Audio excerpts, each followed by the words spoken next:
Let's go across to Mr. Rajiv Kumar. Sir, thanks very much for joining us on CNBC TV 18. Before I come to the specific recommendations outlined by the NITI Aayog in your strategy paper for 2022-23, I would like to address the issue which we are currently grappling with, and that is the farm loan waiver. There is a clamour picking up now for a national farm loan waiver, perhaps the kind that we saw being unveiled by the UPA in 2008. Now, so far, the government has said that there is no plan for a national farm loan waiver. But is there any possibility, any discussion, any conversation at the level of the NITI Aayog or the Ministry of Agriculture with the NITI Aayog on what could be done at this point in time, if not a farm loan waiver? Hi, Shereen. On the farm loan waiver, I think the Finance Minister has said very clearly that it's the state's prerogative and they are doing what they think is right for their state. I have not had any conversation here in NITI Aayog on any such possibility. So I really don't think I could say anything more than that. There are, of course, a number of steps that the strategy document has suggested on how to tackle agriculture. And I think the central government will, consider those and perhaps other measures as we go along. You know, you're saying that you have had no discussion on a national farm loan waiver, but what about some kind of an income support scheme? A lot of people seem to suggest that what is being done in Telangana, for instance, is the right way moving forward. Now, something is broken at this point in time with the agrarian economy. Whether you like it or not, intervention is required. You may not agree with the waiver as being the best way forward, but what can be done to provide relief to the agrarian economy today, sir? The strategy paper outlines a roadmap for the next 2 to 3 years, but what do you do about the situation today? Oh, you're absolutely right. That's an issue that needs to be addressed, and it seems state governments are doing it in the manner that they're doing it. We were so far completely overtaken by the strategy document and the road ahead. We will be discussing this very soon and intensively on the Telangana model of benefits of 4,000 rupees per hectare per season. If you implemented that at the overall in India level, the cost could be quite significant. Okay. Our member agriculture, Dr. Ramesh Chand, puts it in a quite a large. It's probably more like 2 lakh crores or something or of that figure. Now it's something that the figure is out there and the model is there, is well known. Thing to remember, however, is that the Telangana model is providing direct income support to the farmers over and above all the subsidies, input subsidies that they get. So this could be one of the options. I'm not ruling anything out, Shereen, at the moment, except to say that we in NITI Aayog are addressing the issue. We've taken note of it, but at the moment there is not much that I can say by way of what actions or measures we would be recommending. So was the NITI Aayog tasked with putting together some kind of calculation on a national income support scheme? Because our understanding is that it could be shared between the centre and the state if that were to go through. So has there been any preparatory work done? Because you gave us a number of, a broad estimation of about 2 lakh crore rupees for an income support scheme. Has there been any sort of conversation on the possibility of a national income support scheme? No, there hasn't been. There hasn't been any formal conversation. This is something that I mentioned to you, which is something that we've it's like a personal discussion we have within our members at NITI Aayog. Okay. But nothing more than that, Shereen.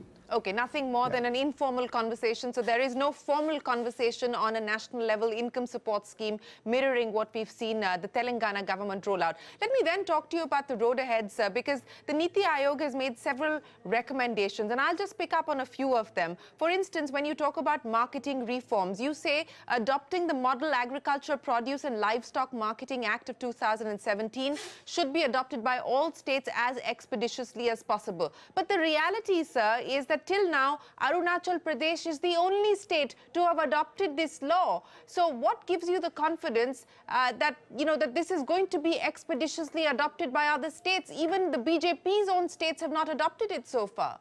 Yeah, the confidence that we got from that as a part of the consultations for preparing the document, we had a very detailed and and meeting with the with this very senior officials of all the state governments who had come here, and we discussed the road ahead for agricultural reforms, and we at that stage had got a commitment from them that from one state after the other that they will adopt this law, and they will abolish the APMC and replace it with this law, because this is the law that gives the farmers all the sort of the freedom that he requires to market his produce wherever and to whoever he can. So what is the assurance that they've given you, sir?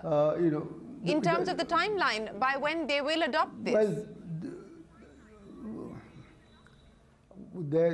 they had said, all of them had said that within 2018-19 it will be done. You're right that this is not being done in most places, and I think it is something for the Ministry of Agriculture to think about as to whether they could link the allocation of resources to the states under their schemes to the adoption of this law. Okay. As I pointed out, even the BJP states have not gone through with the assurance that they gave you that they would adopt this in 2018. 2018 is now down to the close.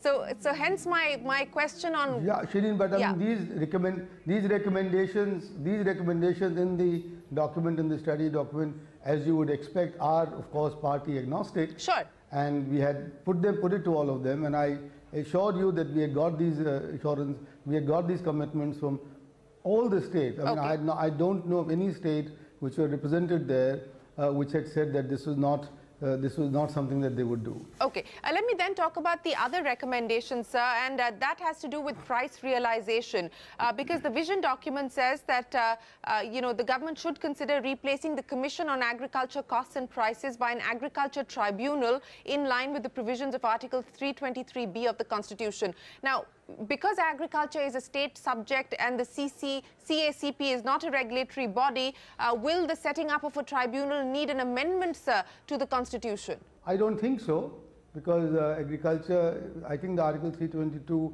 the one that is quoted there, provides for the fact of setting up such a tribunal. Okay. And from my consultations, I'm told that such an amendment would not be required and can be done under the existing statutes. Okay.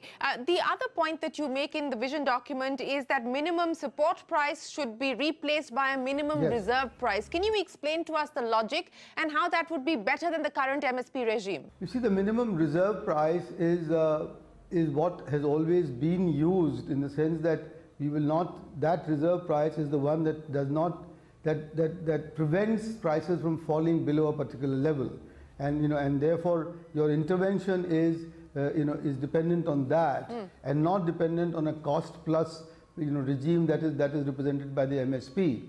And in agriculture, the sort of safety net that you need for the farmer is to make sure that your prices don't fall below a particular level, whatever however that is arrived at.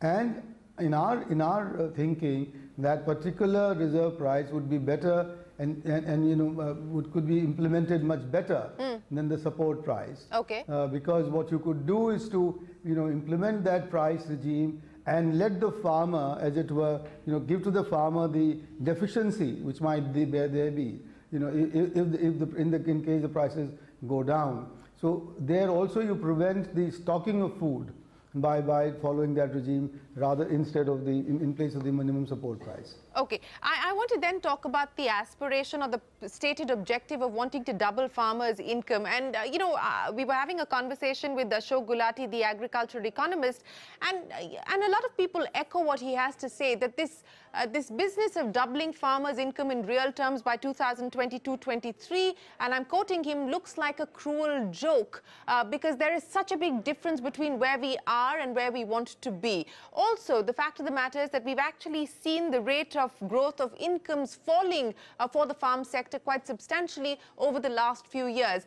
While inflation is good news from a consumer perspective and for the government's perspective because it's very benign, look at what's happening for food inflation. And that gives you a sense of the kind of price collapse that we are perhaps seeing in the rural economy. So your takes on whether it is realistic to hold on to this doubling of farmer income by 2022-23 target? Yeah, Shereen, I wish my friend Ashok hadn't said that, because he must realize that, you know, this obsession with food and food prices and cereal production is really just that.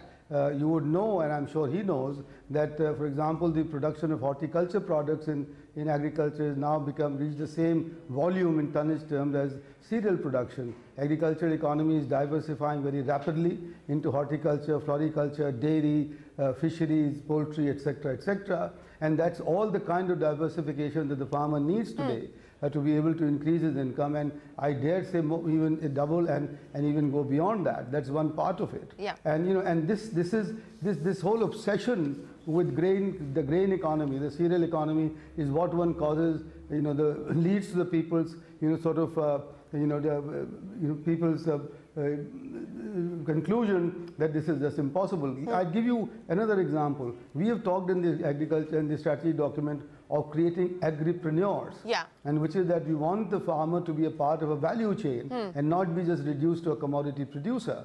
Now, if you have a farmer who produces tomatoes, but having him convert the tomatoes into tomato puree, of which I'm told we import 3,000 crore worth of you know, every year, then his value, his income goes up many times. Right. You know, it perhaps quadruples. Sure. Now the same thing can be done with all other.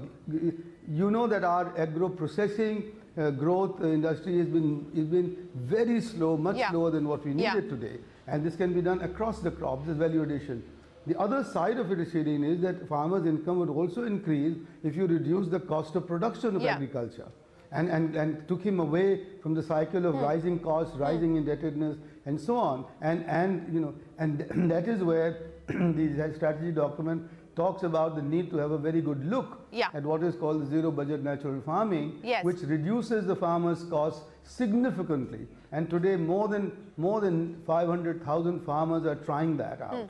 You know, farming households are trying that out. I think in the states like Maharashtra, Andhra, Telangana, this has been a huge success.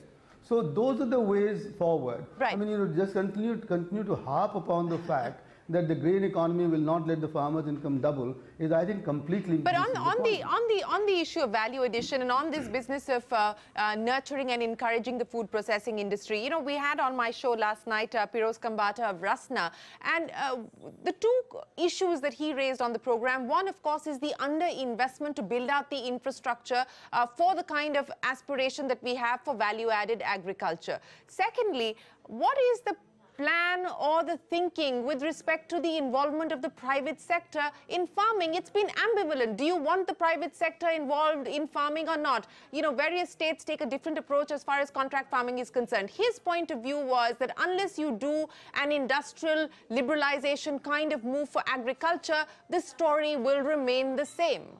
To begin with, we have made it very clear that we encourage all kinds of private investment into agro-processing, which is why the food park scheme, which is why the other schemes that are being that is being proposed and that have been promulgated by the Ministry of Food Processing is in place. I think on the involvement of the private sector in actual farming, there is the entire agriculture is privately driven, and we have encouraged the formation of the food for farmers producers organizations. We have there are about now 6,000 of those. These farmers producers organizations get into contracts with their members, which are the farmers, and therefore it represents a form of contract farming.